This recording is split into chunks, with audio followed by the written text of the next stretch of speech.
हमारा पहला टॉपिक है, ये है कोलैटरल सिक्योरिटी का, किसमें, डिबेंचर के अंदर। अब सबसे पहले हमको समझना पड़ेगा कि कोलैटरल सिक्योरिटी होती क्या है, उसके बाद ही हम समझ पाएंगे कि इसके अगेंस्ट में डिबेंचर को कैसे इशू किया जाता है।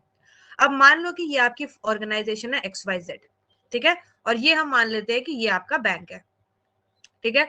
आपने बैंक से क्या बोला, आपने बैंक से बोला कि मुझे लोन दो, मुझे लोन दो, मुझे लोन दो। आपने बैंक को क्या बोला कि हमको लोन दो। तो बैंक ने बोला ठीक है हम आपको लोन दे देते हैं। तो बैंक ने क्या बोला कि बैंक ने आपको 10 लाख रुपीस का लोन दे दिया, ठीक है। आपने बैंक से लोन मांगा और बैंक ने आपको 10 लाख रुपीस का लोन दे दिया। अब बैंक ने क्या बोला कि भाई इसके बदले में आपको कुछ सिक्योरिटी अपनी रखवानी पड़ेगी, ताकि अगर फ्यूचर में आप हमें पैसा ना दे पाओ तो उन सब चीजों को बेच के हम क्या करेंगे, पैसा अपना कवर कर लेंगे। तो अच्छा, हमारी जो कंपनी थी इन्होंने इस चीज पे एग्री किया और इन्होंने बोला कि चलो एक काम करो कि एज अ सिक्योरिटी आप हमारी बिल्डिंग ले लो, या फिर आप हमारा लैंड ले लो, या फिर हमारे कोई भी आप एसेट ले लो एज अ सिक्योरिटी। तो जब इन्होंने बैंक को ये ऑफर की तो बैंक ने बोला कि देखो ऐसा है, ये तो हो गई हमारी प्राइमरी सिक्योरिटी, इनको क्या बोलते हैं, प्राइमरी सिक्योरिटी बोलते हैं। बैंक ने बोला कि भाई इसके अलावा भी आपको कुछ देना पड़ेगा।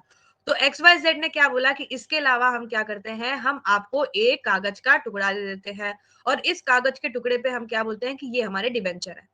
आपको ये नहीं समझना कि कागज के टुकड़े पे क्या लिखा हुआ है, जस्ट आपने बोला कि हम एक लेटर इशू करते हैं जिसमें हम क्या बोलते हैं कि ये हमारे डिबेंचर है और 15 लाख के डिबेंचर हम आपको इशू कर देते हैं, ठीक है। तो बैंक इस बात पे एग्री कर गया। अब यहाँ पे हुआ क्या कि उन्होंने सबसे पहले क्या किया था, प्राइमरी सिक्योरिटीज को बैंक को ऑफर किया था, जो कि एक्सेप्ट कर ली थी। लेकिन इसके अलावा भी बैंक जब संतुष्ट नहीं हुई तो बैंक ने बोला और भी कुछ दो। तो उसके बाद उन्होंने क्या दिया, उसके बाद उन्होंने डिबेंचर दे दिया। तो ये जो एक्स्ट्रा इन्होंने सिक्योरिटी दी है, एक्स्ट्रा सिक्योरिटी जो ये दी है, सेकेंडरी सिक्योरिटी दी है, इसी को बेटा कोलैटरल सिक्योरिटी बोला जाता है। क्या बोला जाता है, कोलैटरल सिक्योरिटी।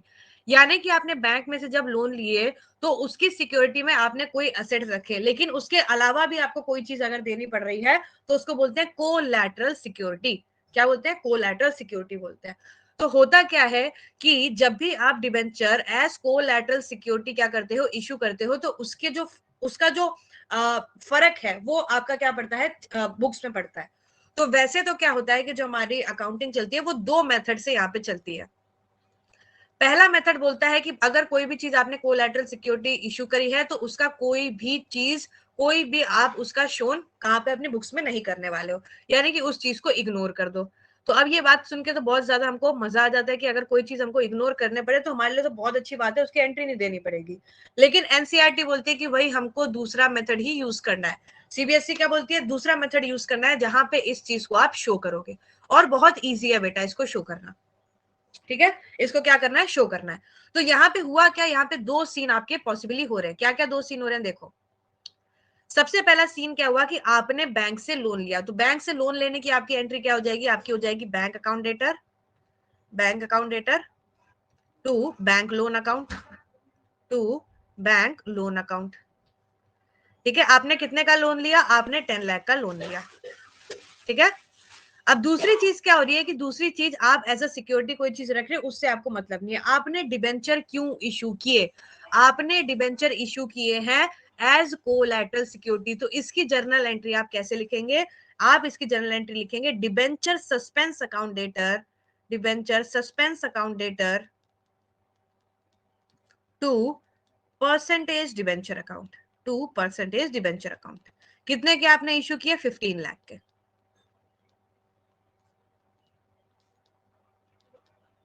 ठीक है।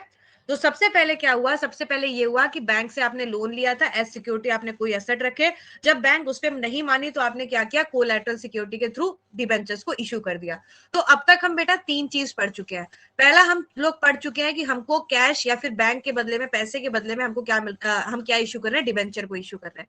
दूसरी चीज हमने पढ़ी जहां पे हम लोग असेट्स को या फिर बिजनेस को खरीदने के लिए क्या करते हैं, डिबेंचर को इशू करते हैं।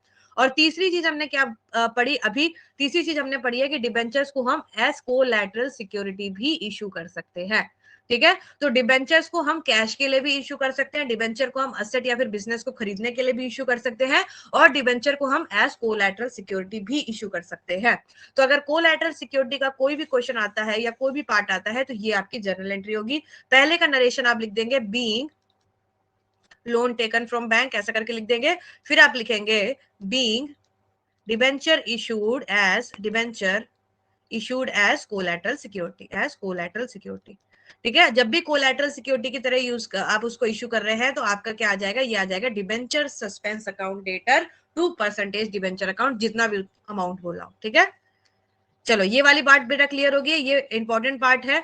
ये आपको, जैसे आपको कभी कभी क्या होता है कि debentures are issued for the following purpose बोल देंगे, पहले में आपको बोल देंगे एज आपने पैसा लेना है बैंक से, मतलब आपको पैसा चाहिए इसलिए, दूसरा बोल दिया जाएगा कि आपने मशीन खरीदी है इसलिए आप उसको इशू करें, तीसरी आपको बोली जाएगी एज कोलैटरल सिक्योरिटी आप इशू कर रहे हैं। ऐसे वाले क्वेश्चंस लगभग मैंने 50% टाइम्स देखे हैं कि ऐसे क्वेश्चन बोर्ड एग्जाम में पूछे गए हैं प्रीवियस, अगर ईयर के पेपर हम उठाए 3 पार्ट में पूछ लिया जाता है।